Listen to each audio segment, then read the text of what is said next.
बोली देवाधिदेव 1008 महावीर भगवान की जय। संत शिरोमणि आचार्य गुरुवर श्री विद्यासागर जी मुनि महाराज की जय। परम पूज्य 108 मनवर श्री प्रज्ञा सागर जी महाराज की जय। द्वादशांग दिनवाणी माता की जय। अहिंसा में विश्व धर्म की जय। समय सार का मंगलाचरण। वंदितु सभ्य सिद्धे धुव मचल मनोभवं गदिम पत्ते बोच्छामी समय पाहुण मिणमो सुध केवली भणिधम। लिया आचार्य कुंद कुंद भगवान की जय। समय सार का छठे नंबर की गाथा पढ़ेंगे। हाँ, 5 गाथाएं हमने पढ़ा दिए हैं समय सार की। आज छठी गाथा खोल कर रख लें और देखें। शुद्धात्मा का स्वरूप। शुद्धात्मा का स्वरूप क्या है? न विभोधि अपमत्तो न पमत्तो जाणवोदुजो भावो एवं भणन्ति शुद्धं नादो जोषु दोषु चेव। न विभोधि अपमत्तो न पमत्तो जाणवोदुजो भावो एवं भणन्ति शुद्धं नादो जोषो दोषो चेव। देखो क्या कह रहे हैं। जोदु, जोदु मीन्स जो, जाणवो भावो ज्ञायक भाव है वह नवी नहीं अपमत्तो अप्रमत्त होदी है, न पमत्तो न प्रमत्त है। एवं इस प्रकार उसे शुद्धम शुद्ध भणन्ति कहते हैं। और च मीन्स और, जो नादो जो ज्ञायक रूप से ज्ञात हुआ वह सोदु वह तो स्वरूप जानने की अवस्था में ही सो एव ज्ञायक है ही है। क्या कह रहे हैं? जो ज्ञायक भाव है वह ना ही अप्रमत्त है और ना ही प्रमत्त है। इस प्रकार उसे शुद्ध कहते हैं। और जो ज्ञायक रूप से ज्ञात हुआ वह तो स्वरूप जानने की अवस्था में भी ज्ञायक ही है।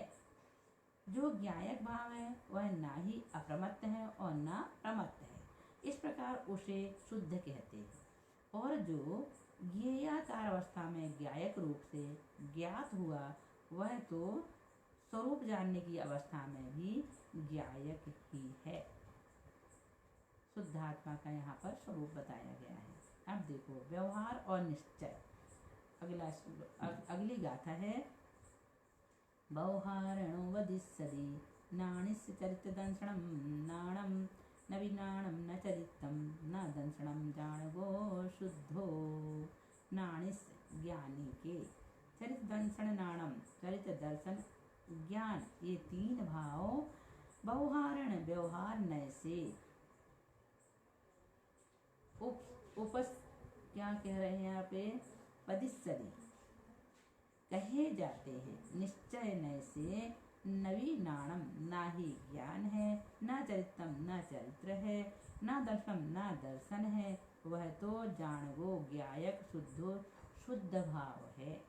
फिर से देखो, ज्ञानी के चारित्र दर्शन ज्ञान ये 3 भाव व्यवहार नय से कहे जाते हैं। निश्चय नय से ना ही ज्ञान है, न चरित्र है और न दर्शन है। वह तो ज्ञायक शुद्ध भाव है। देखो समय सार पढ़ रहे हैं, बहुत ऊंची बातें इसमें आएंगी। लेकिन अभी आप सिर्फ गाथा और गाथा का अर्थ ही पढ़ लेना तो बहुत बड़ी बात है। ये श्रद्धा और आस्था के साथ जब इस ग्रंथ को आप पढ़ेंगे तो एक न एक दिन ऐसा आएगा कि इस ग्रंथ को हम अच्छी तरह से गहराई से समझने लगेंगे और फिर उस गहराई में पहुंच भी जाएंगे। अभी तो आप सिर्फ गाथा और गाथा का अर्थ लगाना ही सीख लें। ज्ञानी के चारित्र दर्शन ज्ञान ये 3 भाव व्यवहार नय से कहे गए हैं। निश्चय नय से ना ही ज्ञान है, न चारित्र है और न दर्शन है। वह तो शुद्ध ज्ञायक भाव है। व्यवहार नय की अपेक्षा से यहाँ पर दर्शन ज्ञान चारित्र कहा गया है। निश्चय नय से तो वह शुद्ध ज्ञायक भाव ही है। अब व्यवहार की आवश्यकता बता रहे हैं। 8वें नंबर का गाथा है। जह नवि शक्यमण जो अनज्य भाषम बिना दुगा हेधुम तह व्यवहारण बिना परमत्तु वदेशणम शक्कम। जह मीन्स जैसे, अनज्जो अनार्य को, अनज्य भाषम बिना दो, अनार भाषा के बिना काहे दुम अर्थ ग्रहण कराना, समझाना नविशक्कम शक्य नहीं है। तह उसी प्रकार व्यवहारण बिना, व्यवहार के बिना, परमत्वोपदेशनम परमार्थ का उपदेश करना अशक्कम अशक्य है। कितनी अच्छी बात कह रहे हैं। जैसे अनार्य को अनार्य भाषा के बिना अर्थ ग्रहण कराना समझाना शक्य नहीं है, उसी प्रकार व्यवहार के बिना परमार्थ का उपदेश करना भी अशक्य है। जैसे अनार्य को अनार्य भाषा के बिना अर्थ ग्रहण कराना समझाना शक्य नहीं है, उसी प्रकार व्यवहार नय के बिना परमार्थ का उपदेश करना अशक्य है। इसलिए व्यवहार होना जरूरी है। व्यवहार के बिना किसी को भी या समझाना और समझना कठिन होता है, अर्थात व्यवहार के बिना परमार्थ का उपदेश करना अशक्य है। देखिए 9 नंबर का और 10 नंबर की दोनों गाथाएं एक साथ दी हैं यहाँ पर। जो हि शुद्ध नहीं गच्छति अपाणमिणं तु केवलं शुद्धं तम शुद्ध केवली विष्णु वणन्ति लोयप्यदीयरा। जो शुद्ध नाणं सब्बं जानति शुद्ध केवलीं तमाहुजिणा। जो शुद्ध नाणमाद सब्बं जम्हा केवली तम्हा शुद्ध केवली तम्हा। जो जीव ही वास्तव में सुदेण दो श्रुत ज्ञान भाव श्रुत से इणम इस अनुभव गोचर केवल शुद्धम केवल एक शुद्ध अपाणम आत्मा का अहिगच्छति अनुभव करता है, तम उसको लोयप्रदीयरा लोक के प्रकाशक ईशिणो ऋषिगण शुद्ध केवली निश्चय शुद्ध केवली भणंती कहते हैं। जो जीव सब्बम समस्त शुद्धनाणम श्रुत ज्ञान को द्वादशांग द्रव्य श्रुत को जानता है, तम उसे जिन देव शुद्ध केवली श्रुत केवली व्यवहार शुद्ध केवली आहु कहते हैं।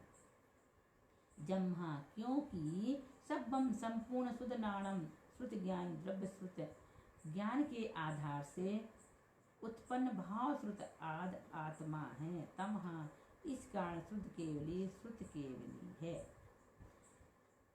श्रुत केवली किसे कहते हैं ये बता रहे हैं। जो जीव वास्तव में श्रुत ज्ञान भाव श्रुत से इस अनुभव गोचर केवल एक शुद्ध आत्मा का अनुभव करता है, उसको लोक के प्रकाशक ऋषिगण श्रुत केवली निश्चय श्रुत केवली कहते हैं।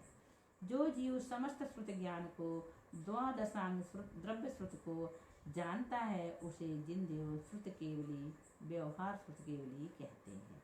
क्योंकि संपूर्ण श्रुत ज्ञान द्रव्य श्रुत ज्ञान के आधार से उत्पन्न भाव श्रुत आत्मा है, इस कारण श्रुत केवली है। जो जीव वास्तव में भाव श्रुत से अनुभव गोचर केवल एक शुद्ध आत्मा का अनुभव करता है, उसको लोक प्रकाशक ऋषि श्रुत केवली कहते हैं। और जो जीव समस्त श्रुत ज्ञान को जानता है, उसे जिन देव श्रुत केवली कहते हैं। क्योंकि संपूर्ण श्रुत ज्ञान आत्मा है, इस कारण से उसे श्रुत केवली कहते हैं। क्योंकि संपूर्ण श्रुत ज्ञान द्रव्य श्रुत ज्ञान के आधार से उत्पन्न भाव श्रुत आत्मा है, इस कारण से उसे श्रुत केवली कहते हैं। आगे समझ में गाथा का अर्थ है। इसी प्रकार से आप इन गाथाओं का अर्थ लगाना और इनका पाठ करना ताकि ये याद हो जाए। 10 गाथाएं पूर्ण हो चुकी हैं। इसके बाद हम आपको बाद में पढ़ाएंगे 11वीं गाथा से।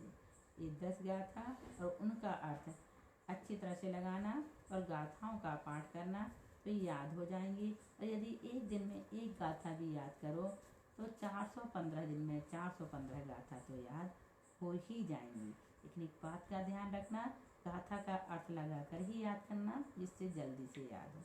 बोलिए महावीर भगवान की जय।